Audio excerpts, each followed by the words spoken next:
Good afternoon, or perhaps good morning, wherever you are on this rather stormy day in East Anglia. As the Director of Strategy at Resilience First, it's my pleasure to welcome you to this webinar organised by Resilience First in conjunction with the National Preparedness Commission. Resilience First's mission is to help build resilience across business communities, whether those communities be defined by geography or special interest. Please do visit our website, resiliencefirst.co.uk, to see the many projects and events we organise in an effort to help your understanding and application of resilience. We have recently formed a strategic partnership with the Resilient Shift organisation, so both our reach and output have expanded for the greater good. Now, today's webinar is centred around a major paper commissioned by the National Preparedness Commission and produced by Marsh McLennan. That paper, Partnering with Purpose, is a serious contribution to the debate around how we can generate a whole-of-society approach to resilience, and in particular, strengthen interactions between the public and private sectors to achieve greater national resilience. The paper is the topic for today's presentations and discussion, and they will hopefully offer some new ideas in the context of the National Resilience Strategy, which hopefully will soon emerge following the government's integrated review earlier this year. I'm pleased to say that the paper before us offers 18 concrete opportunities for consideration, so there is a great deal to take away and discuss. I will shortly invite Lord Harris, the chair of the National Preparedness Commission, to open proceedings. After some introductory remarks, Lord Harris will then introduce our four speakers today. Two of the speakers are the key authors of the report, while two are expert commentators who will offer their unique perspectives on the particular paper. Throughout the session, I encourage all of you listening to ask questions of the speakers by posting brief questions in the chat box to the right of your screen. I'm sure the chair will try and include as many as he can in the Q&A session towards the end of the session. Lastly, I should add that the proceedings are being recorded and we will share an edited summary in the next few days. A copy of the report will also be included. Lord Harris, thank you for chairing, and the virtual floor is yours. Robert, thank you for that introduction. As this is a joint event, I would also like to welcome you to this seminar on behalf of the National Preparedness Commission. Now, for those of you who are new to the Commission, I should encourage you to visit our website at nationalpreparednesscommission.uk to learn more and about what we're doing, and explain perhaps at this stage that the Commission itself is made up of 45 leading figures from public life, academia, business and civil society. We had our first meeting just over a year ago, but we were in fact conceived before the pandemic struck, but our message is finding increasing resonance. The mission we have set ourselves is to make the country better prepared for a major crisis or incident. At its first meeting last November, commissioners were warned that irrespective of COVID, we are living in a world that is increasingly volatile and unstable. Indeed, a month after that meeting, a new edition of the National Risk Register was quietly published on the gov.uk website. This, as you know, mapped 38 major risks facing the country, including environmental hazards, major accidents, malicious attacks, cyber-based or terrorist, risks arising overseas, and inevitably animal and human diseases. So, the National Preparedness Commission has in essence, therefore, to focus on three questions. What should we prepare for? How much preparedness is enough? And how do we finance the necessary investment? But these are not just questions for national government. And there is a welcome recognition of this in the integrated review published earlier this year. Now, most of the public discussion of the integrated review focused on the defence and foreign policy content. But in my view, one of the most important sections was Chapter 4, Building Resilience at Home and Abroad. This explicitly promises a comprehensive national resilience strategy based on a whole of society approach involving individuals, businesses and organisations. Indeed, as the Commission has been saying since it was established, making every level of government, every organisation and every community more resilient can create a sort of herd immunity for a society better able to address future global crises, whether it's a new pandemic or a massive cyber attack or climate change. And that's also true for each household and every individual. We all have to play our part. Genuinely, as somebody once said, we're all in it together. But how do you make it happen? Any large company or organisation wants to be resilient, but the investment necessary may conflict with immediate commercial requirements. So how do you reconcile that? And how can government help? How can government create an environment in which that potential conflict is overcome and the objectives can be aligned? How do you strengthen interactions between the public and private sectors so as to incentivize resilience? And what are the levers that will drive the changes that we're looking for? So these were the exam questions that we set for Marsh McLennan, one of the Commission's sponsors, and in particular, Richard Smith Bingham, one of the commissioners. The result is the paper we're going to discuss today, Partnering with Purpose. This is actually one of a number of major reports the Commission has published in its first year, but this one has already been read widely within the government machine, and I look forward to today's discussions with a much more corporate audience to see where we can take some of the ideas. So as you'll have gathered, the format is that in a moment I will ask Richard and then his Marsh colleague James Crask to present the report. This will be followed by perspectives from Alan Brown, the Group Security Director of Tesco, and then Professor Fiona Strenz, after which I'll lead a discussion between the four panelists, fueled by your questions and comments that you place in the chat box. So thank you very much, and over to Richard to introduce Partnering with a Purpose. Great, thank you, Toby, and indeed Robert for setting the scene there, and indeed Resilience First for hosting this event this afternoon, and hopefully my remarks will roll seamlessly into James's. And also, Toby, for that sort of big challenge that you set out at the beginning of the year, and it's been very interesting, working with the National Preparedness Commission over the past number of months, producing this report on how public and private sectors can interact more effectively to strengthen resilience at national level. I mean, after all, being prepared collectively for exogenous surprises, it makes for shallower damage from shock events, greater government policy stability, and thus a better environment for businesses and organizations of all types to plan, invest, and execute. And as Toby has already pointed out, the breadth and the scale and the complexity of the risks we face require a whole of society response. But securing the alignment and traction between different sectors that is needed to underpin this can be really hard to pull off. And we only need to look at recent crises, the pandemic, the extreme weather, supply chain challenges of different kinds, to see the blind spots and the creakiness of our arrangements in the UK. So the report that serves as a background to this session starts by suggesting that if we want to harness our collective capabilities more effectively, we need to unpack what we are trying to achieve. Partly because resilience isn't a singular thing, and partly because disentangling different perspectives helps with handling the inevitable trade-offs.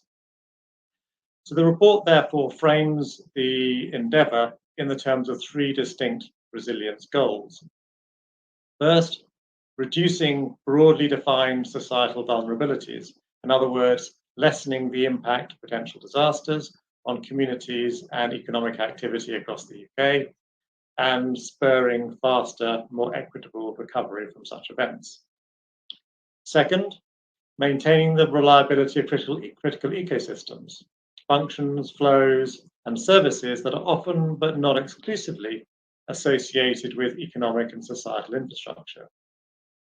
And third, securing the UK's long-term strategic imperatives by developing the platforms, especially in emerging or fast-evolving fields, that can help the UK and us all to enjoy freedom, security, and prosperity, and enable businesses to be competitive.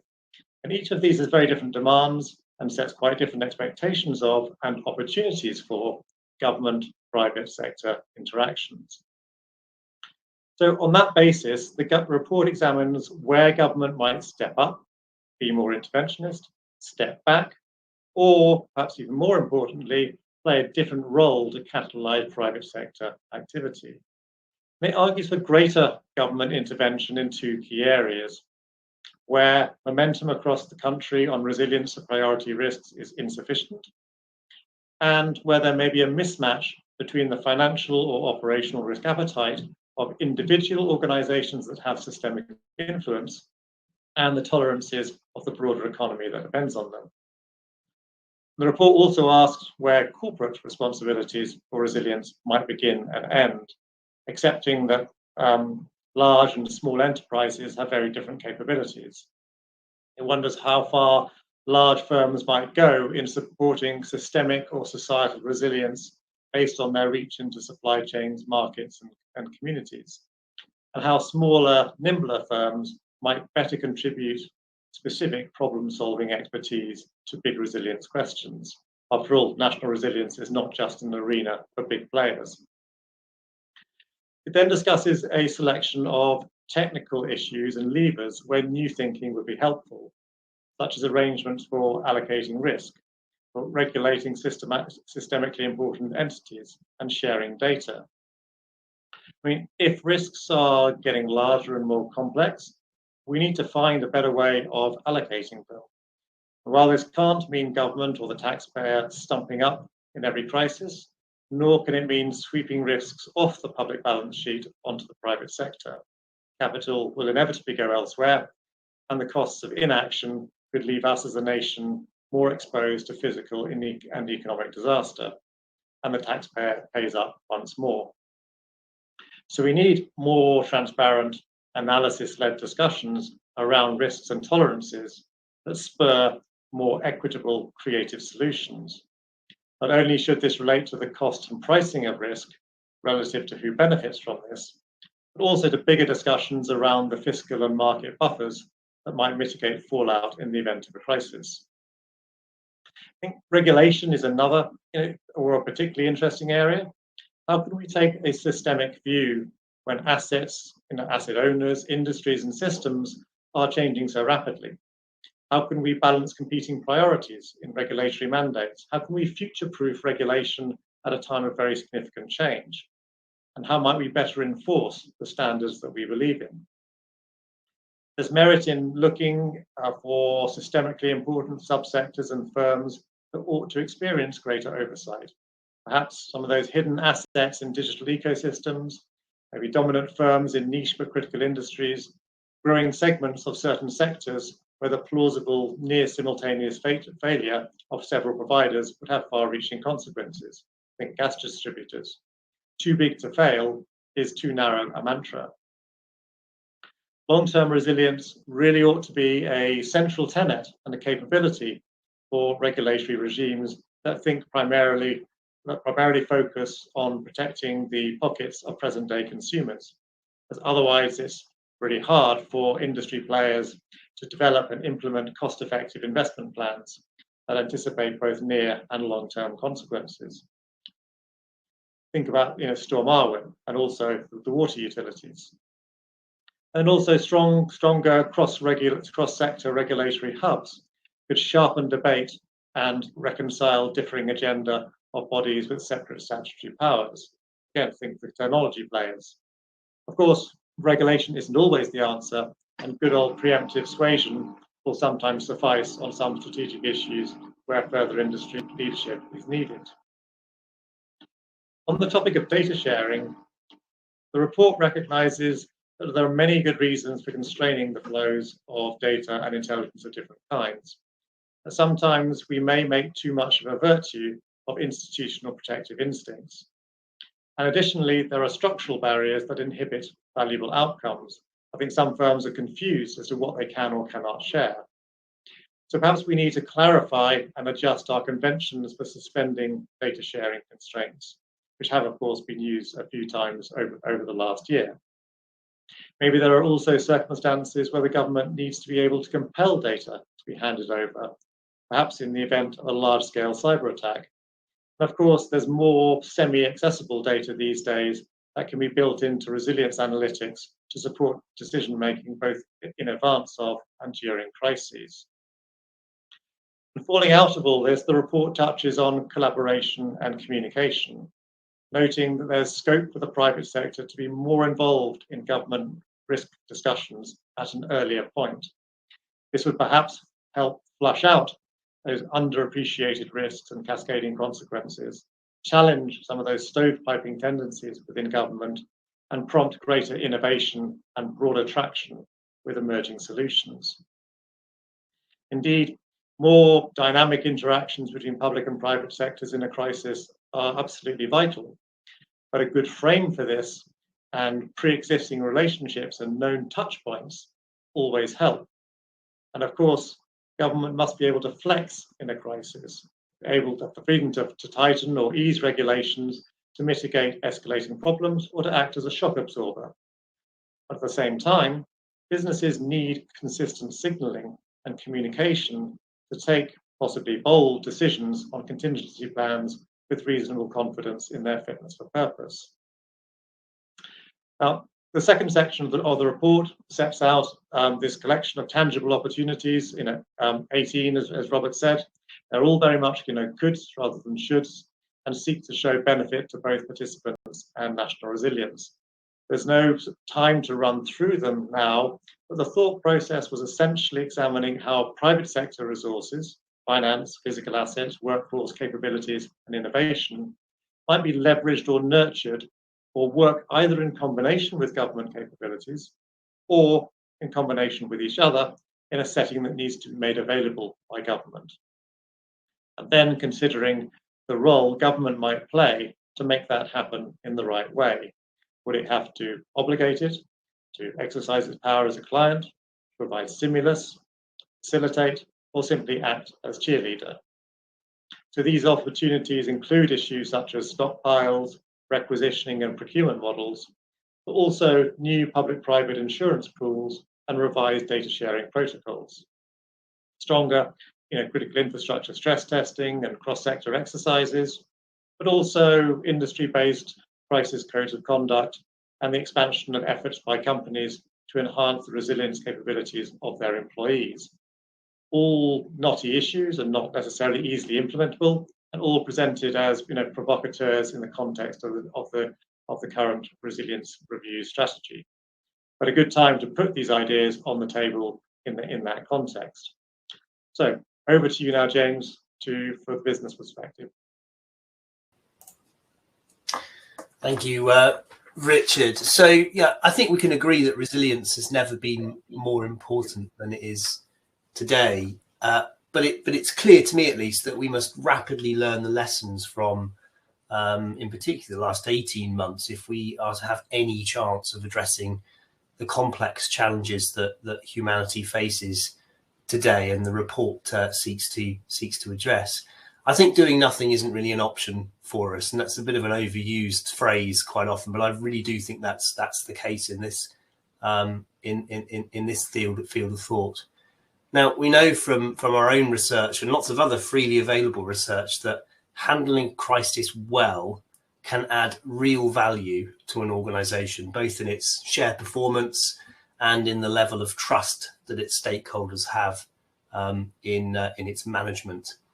And we know that being good at managing a crisis, being resilient, takes effort, both in planning prior to an event happening, and also in practicing how you would respond if the worst were to happen.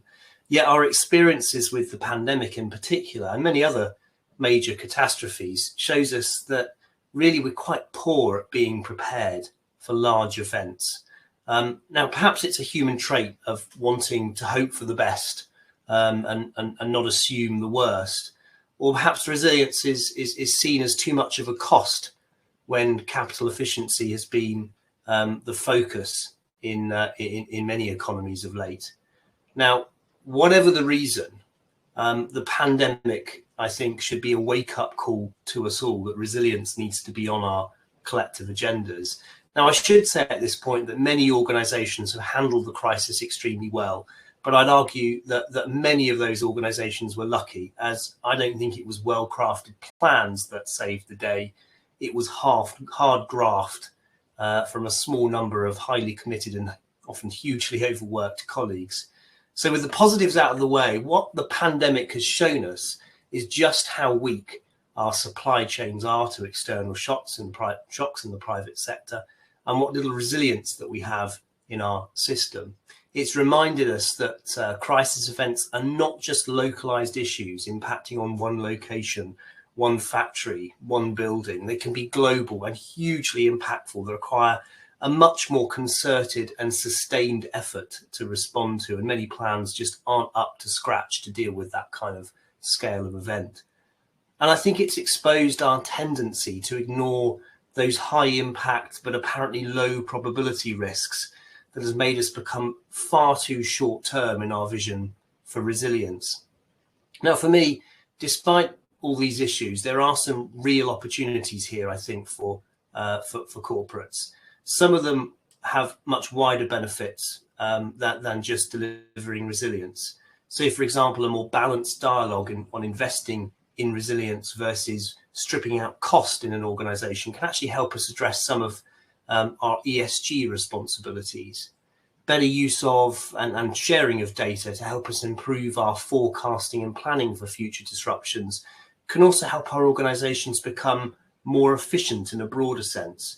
And a longer term view of resilience, particularly in industries that deliver critical services, will help put the interests of customers and citizens first, which I think has been missing in some of our resilience planning in many sectors.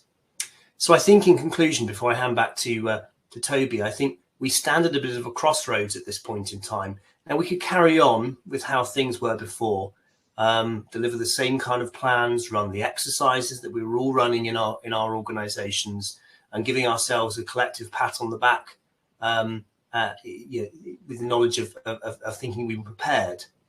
Or we could use these terrible events as a catalyst for real change in the way that we achieve resilience. So thank you. Back to you, Toby.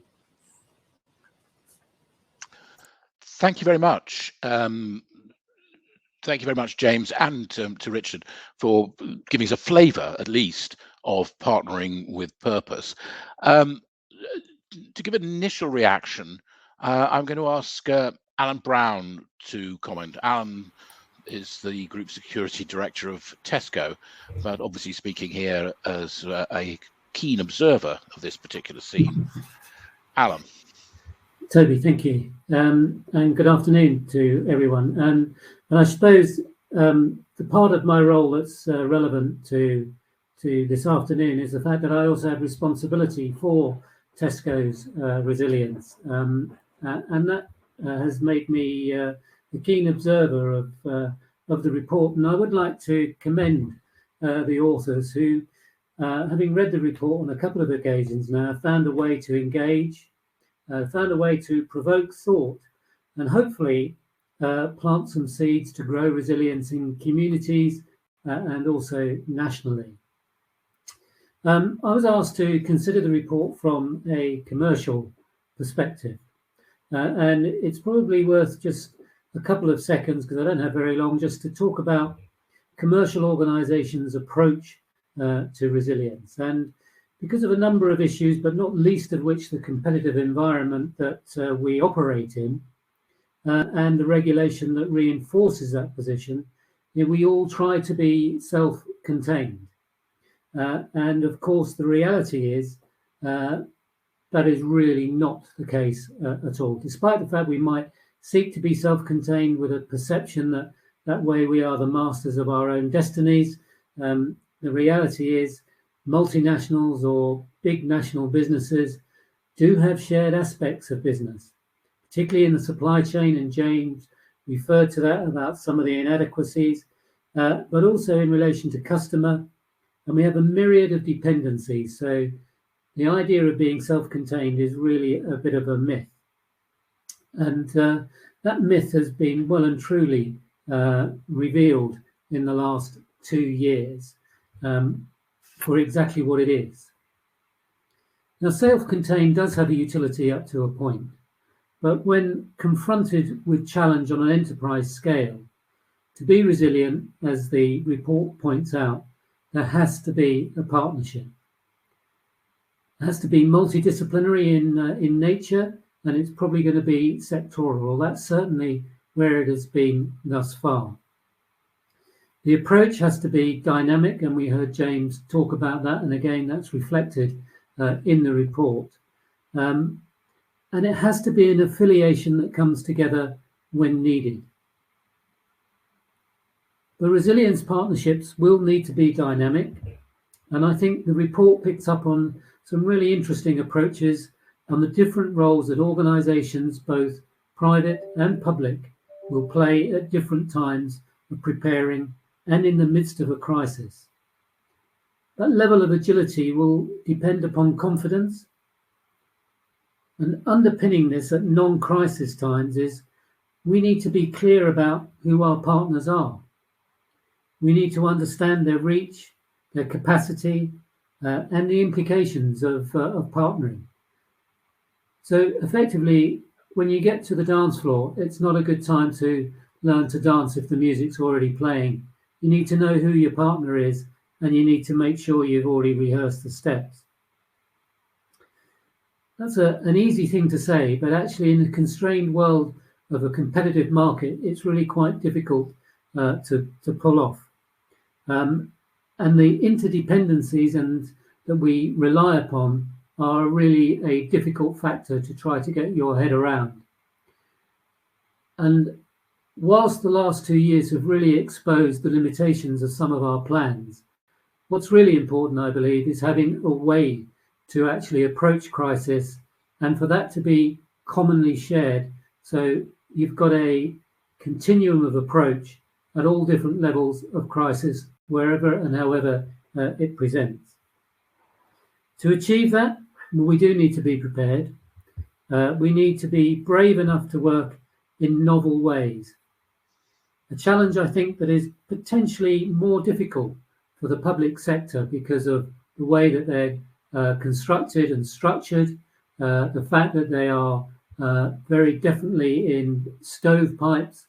And the report makes a really good comment about how the introduction of commercial organisations may help to break down some of that silo mentality and approach. And never has there been a more important time, or indeed perhaps a better time, to be able to try to embrace some of the changes that are being considered in the paper. Changing attitudes in business, James referred to the ESG agenda. Never has it been stronger. Never has it been more important to stakeholders, shareholders. They really need to know what the ESG status of a business is before they will invest. We've heard that there's going to be a new national resilience strategy. I'm hopeful that this paper and the tenets that sit within the paper are going to be a real consideration in building that strategy. So I believe there is the environment there to be able to make the changes. I believe that commercial organisations are going to be bold enough and determined enough. And we hopefully will be able to create structures and approaches that enables businesses and society to become more resilient. From a commercial perspective, the report is a useful signpost and a guide to how we might approach it. So we as business need to be brave. But I would suggest the public sector not only need to be brave, but actually they need to take some very courageous first few steps in setting the environment that is actually going to enable businesses to come along and contribute in a way that they can be confident, that isn't going to disrupt too much their business plans, too much the aspects of being able to drive profitability, but to contribute in a way that brings the expertise, that does bring finance, does bring capability to a new structure, and one, most importantly, that is actually focused on outcomes as opposed to getting bogged down in the complexity of processes. Toby, I think that's me. I think I've probably had my 5 minutes. I'll hand back to yourself. Thanks very much, Alan. I was thinking about brave and purposeful, but also listening. It sounds like quite a heavy agenda there. We'd like to hear now from Professor Fiona Strenz. Fiona, background in the civil service, in business and in academia, the whole of society embodied. Fiona, over to you. Thank you, Toby, and thanks to everyone involved in this event. And I too commend this report. I thought it was an excellent read, and I hope governments are reading it as they form their new strategy. Alan just covered a perspective from the sort of commercial side. I've been asked to think more from a civilian and societal side. So I'm going to put myself in the place of just being a normal citizen, someone who is an individual, maybe has a family, friends, a home, a community, possibly a job, other interests outside work that connect them with other people and places and so on. And right now there are many such citizens in Aberdeenshire and Northumberland who are struggling with the consequences of the storm that hit the UK over 10 days ago now. Resulting power network failure, as we know, but also knock-on effects that sometimes we forget around things like, you know, physical and mental well-being, financial impact, disruption to life, to education, to work, and so on. And to those people, I suspect that trust levels and confidence levels are pretty low right now. As the next storm arrives tonight, do they expect their power to disappear again? Are they as well prepared as they could be? So a lot of their concerns will be very local, you know, they'll be about their household and so on, and they'll be thinking about where they get emergency power from their local community and so on. And there's genuinely, beyond that, a sense of powerlessness, I think, because they depend for services that they access in their daily lives on lots of connectivity beyond their level of control, nationally, internationally, and so on. We don't know as citizens, we just don't know where are our apps, where are our banking apps hosted? Where is our data hosted? Where is our medicine supply chain coming from? We just don't know who or how those things are controlled, and we have very little influence over it. Or do we? I would argue actually that as a citizen in this country, thankfully, we are not powerless, and we are all voters. Many of us are employees.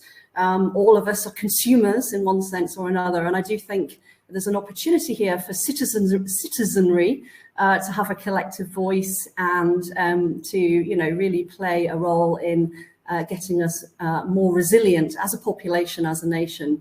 Having said that, I think some encouragement around that agenda needs to come from government. And I think putting high up on the government's priority list the issue of information and communication, education, skills development, so that as a population we're equipped to have conversations about risk, so that we understand what it means to become more resilient, and so that we invest the time that it needs to get ready and indeed to respond when things go wrong. Another angle to all of this, I think, is are we trying to build resilience for today, or are we trying to build resilience for the future?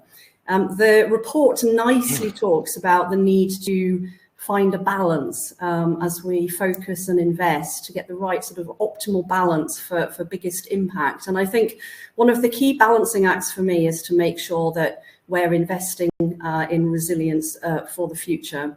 As we know, the world is changing apace. Geopolitically, there's an awful lot of change going on.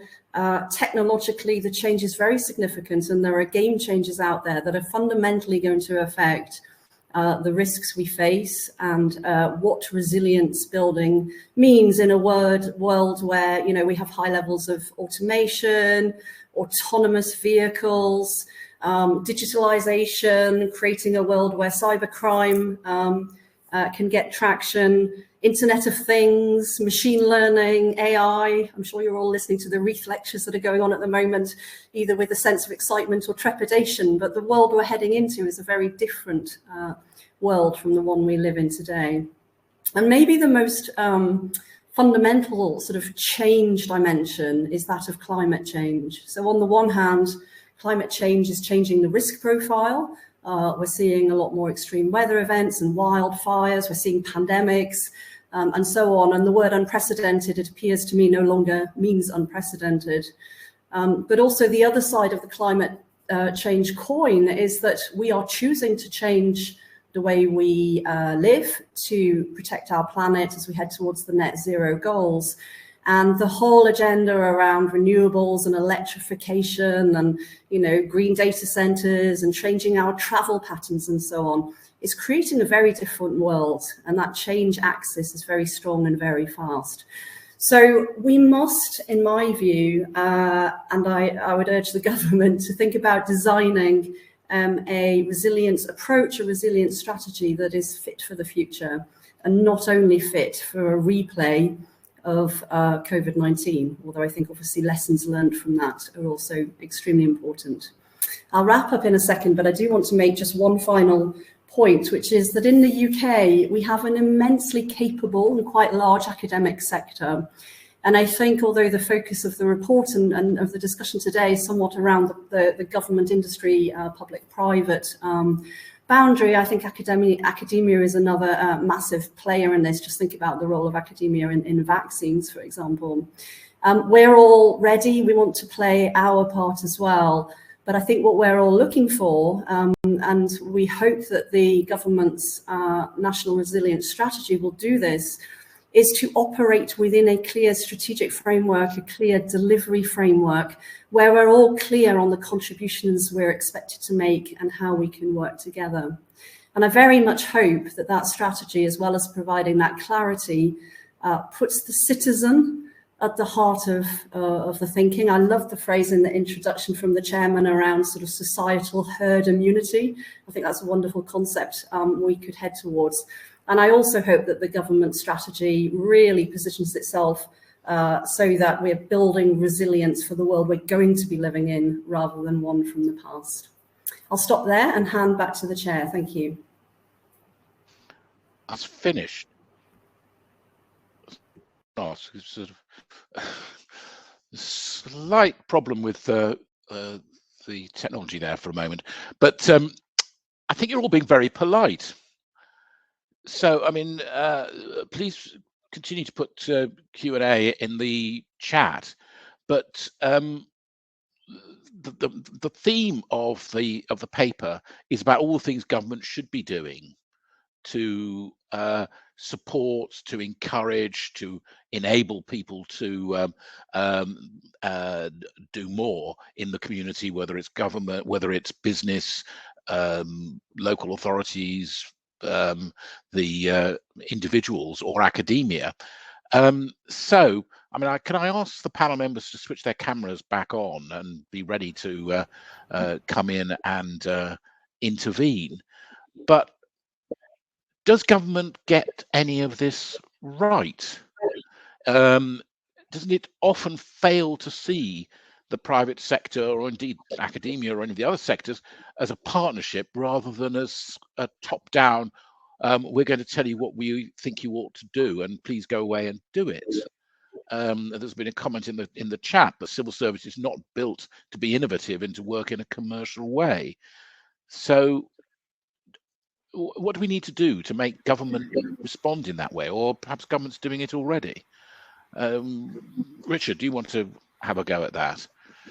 Well, why don't I start on this? I think there are a number of issues here, Toby, and one of those is that there is still this sort of residual suspicion of the private sector motives within government, and whether that can be sort of reconciled with public good. And this was brought out, or re-raised again very, very usefully. We will be talking about lectures at the moment, like Kate Bingham's Oxford lecture the other day, and no relative, by the way, and saying where the government must do better in that area. And some of that, in her case, was particularly drawing attention to knowledge base of within government of the life sciences industry, and therefore the ability to have the right sort of conversations or right sort of interactions around that.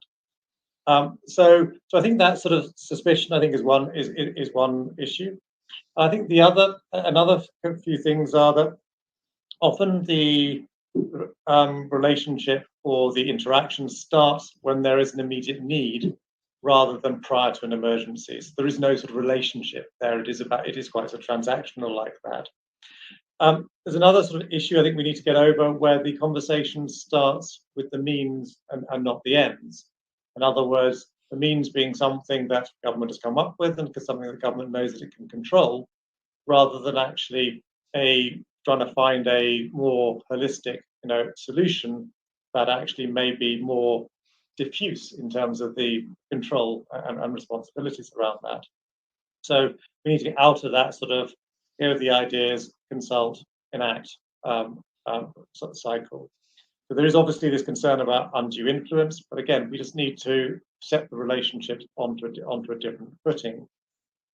So I think those are a few ideas. I think I was speaking with someone in government the other day, and they were saying, well, government doesn't know how to do supple, basically. And I think supple is really what we need in terms of a lot of our own individual organizational resilience, but also in terms of some of these interactions as well, that can sort of flex and maneuver and can do so under the right sort of guidelines. In other words, they don't stray beyond ethical boundaries or legal boundaries as part of that. But I think we need to have that greater sort of maturity around some of those interactions. Alan, what does government get right? I don't know what government gets right per se. I wanted to make maybe a bit of a contribution to what Richard has just said.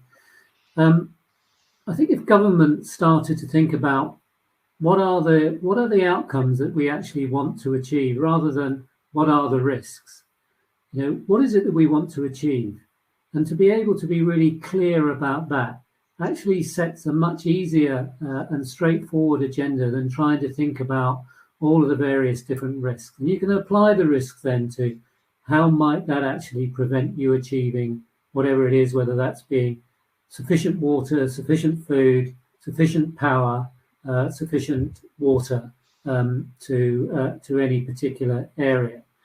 And that, I think, sets out a completely different approach to the framework. And we saw a little bit of that around COVID, when we saw government enacting or rescinding various regulation and allowing the transfer of information that enabled those who are particularly vulnerable to be confident about being able to access food and water or groceries or other services at a time when they couldn't leave their houses. So I think when at the real sharp end of a crisis, I think government does get things right. But I think it's about the preparation before that, trying to move away from a real process-driven approach to one that's outcome-focused, outcome-orientated, looks to bring people in from outside. I just think that given some direction from government or from the highest levels of the civil service, that actually they'd be able to do that, and businesses would fall in pretty quickly to be able to support them. There'd be some really innovative approaches to enable maybe there to be stockpiling of critical goods without there being too much challenge to businesses. I think there are a number of really good novel ways that government could start to lead and then draw, as set out in the report, the support from businesses and other organisations. It's completely failed to answer your question, Toby, I know, but... Well, okay, let me pose it another way, and Fiona or James may want to come in, or should you, really? I mean, what are the processes and mechanisms by which you can do that planning in advance? I mean, presumably what it requires is the dialogue to continue all the time. So what would that dialogue look like? If Fiona, for example, what would you expect academia or business to feel was a comfortable arrangement where this dialogue was happening continuously? What would it look like? Yeah, I mean, I think what it doesn't look like, first of all, is a sort of paper-based consultation process with a set of very structured questions, and then everyone piles their inputs in, and then everything goes quiet for several months, and we're all sitting here hoping that what's going to come out of the other end of it is a framework that defines some outcomes and puts some structure around how we all collectively progress towards those outcomes without kind of, you know, over solutioneering. I think there are some pocket examples, actually, Toby, of where there is good practice, where you know, relationships have maybe built up over time around particular agendas, and the conversations, exactly as you say, are frequent, regular, ongoing, and words like co-design and co-create and alignment are part of the discussion. But just a quick observation as to why we may be where we are. I'm someone who's spent a third of my life in government, a third of my life in industry, a third of my life being entrepreneurial, and now some time in academia. I am very unusual. And I do worry that in government, we don't have many people who really have that experience of being on the other side. And if you haven't got the experience of it, you can't think it. And therefore, we have created a world where it's quite hard for people naturally to come together around some of these things. I think there are some areas where it is working, you know, wellish, and I think those include sort of some of the more cyber-based conversations where actually where some of the government expertise around that from GCHQ, etc., is brought into sort of industry forums. Particularly, it works well in the banking sector around that. But I think that's so where there is that collaboration. But I think so if we wanted a positive story, then I think that'd be one that I would sort of put on the table. Yeah, and I think just to add to that, I think we've lost Toby momentarily. His camera's disappeared. But prior to Marsh, I worked in the nuclear industry, and they're pretty good on building that strong relationship between private sector and the supply chain that makes up the private sector in the nuclear space, and then government and government policy thinking, particularly on the decommissioning side.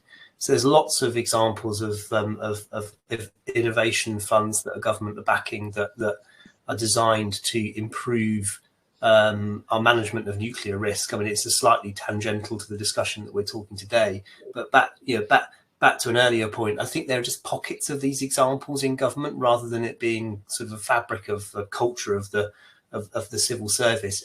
I would challenge a little bit that government are terrible at this, though. I mean, we have a vaccine, for example, that has, admittedly there are people in government that would argue that's all the private sector's doing, but there's a huge amount of public sector funding and public sector thinking that's gone into that. And it's the example, I think, that of when governments are under extreme pressure, they can do some quite fantastic things. We saw the same thing with going way back, the invention of radar, things like this, the internet. These fundamental innovations actually happen with quite a substantial amount of government backing, government intervention, and we got to kind of create that environment, I think, to apply that mindset to apply to the challenges that we're facing in the future. I've lost sound for a period then, but it looks as though the conversation continued without me, which is an ideal situation for you if you're chairing one of these events. But to what extent do we feel that this is about communication, or is it about attitude? And if it's about attitude, is this just a question of the attitude of government, or is it also the attitude of business? Should business be making itself, if you like, more government friendly, or does government need to make itself more business friendly to have this sort of dialogue on this approach? Toby, let me answer that from a business perspective, from having sat actually on both sides of this particular fence, and I think there is no doubt that the public sector generally is not terribly business aware, and that really creates a barrier to engagement. It creates a level of suspicion that is no reason for it to actually be there. And that suspicion, I think, plays out in a feeling of we can't afford to engage. From a business side, I would say that we are frustrated on a number of occasions about trying to engage, about suggesting different ways forward that might create real synergies of effort. So I think those big first steps, those brave first steps, really need to come from the public sector, and then for business to have to stand up and actually contribute. But businesses, I think now, particularly in the last 2 years and going forward, their whole ESG programs, the climate change, the sustainability issues are now at the top of business agendas. And that really requires them to engage in a way that maybe historically we haven't had to. And I think that bodes really well for creating the conditions of which you can foresee a better engagement and one that's going to be beneficial to both sides and hopefully to the individual, to communities and nationally as well. Any other comments on that from the other panel members? Yeah, and I think the one other thought is that we've seen the recognition of a greater degree of partnership, recently, and there've been a couple of examples in the security field where there's been partnerships between government and industry in terms of the GCHQ and in terms of what Richard Moore was saying the other day in his opening sort of talk. Yeah, so that sense of recognizing that there are some of these more strategic partnerships that can be built. The question is more not just where one can bring these sort of more monolithic sort of partnerships, but where one can build that stronger sort of broader ecosystem that actually has everyone working towards the same ends, and therefore where we can bring those different capabilities to the table. And I think that's where we're slightly lacking at the moment. It's the bigger one-offs that are the ones that stand out rather than the broader picture. So is part of this that it's more than just communication. It's about how you can create an environment in which this is permitted. Now, we've talked a little bit about regulation, and there was the mention that some bits were relaxed at the beginning of the COVID period. But is that something that should be being done more systematically, or is the process of regulation too restrictive? If so, how does that square with what I think is one of the themes of the paper that Richard and James have put before us today, that one of the things you need to do is to use regulation to encourage a particular type of resilience behavior. So on one hand, we're saying relax it in the crisis. On the other hand, we're saying use regulation to require business organizations and other organizations actually to engage in resilient behaviors. Or am I oversimplifying it? I don't think you are, actually. I think that there is some tension there that I think we should unpick. And probably one of the best sectors to use as an example of this is the financial sector, where there's a big push towards operational resilience from the UK regulators, and other European and US and even Singaporean regulators are following suit to push for a much more robust way of delivering resilience as a result of what the regulators perceive to be a collective failure of the industry to deal with some quite systemic technology risks in that sector. So more regulation, pushing quite prescriptive at times. And then on the other hand, if you look at the banking sector's experience of handling the pandemic, the regulators were quite flexible at times in reducing some of the regulation around, for example, certain roles being overly supervised in the office, working from home, which, you know, these controls are all put in place to reduce the risk of rogue traders and that kind of thing, and reduce some of the conduct risk issues. So I think that's a perfect example of where, on the one hand, the regulator can be using changes in regulation to drive behavioural change in a sector, to make the sector more resilient, to deliver better services to citizens more broadly. And then at times of crisis, use its levers to make life a little bit easier for the institutions that sit underneath their control, to give them the space to make decisions more quickly, to deal with the crisis. That presupposes that government know what the levers are. It does, yeah, and a lot of that, I think, in the pandemic it made up along on the way is probably the wrong way to describe it, but it was something that was worked out through trial and error. I always think it's interesting as to how much is actually available within the legislation already. If you go back sort of far enough and find the right clauses, I think it's more the question as to, or perhaps there is a question as to how and when it is deployed, and that is what it feels sort of inconsistent. And indeed, that sort of begins to open those questions of trust in this as well.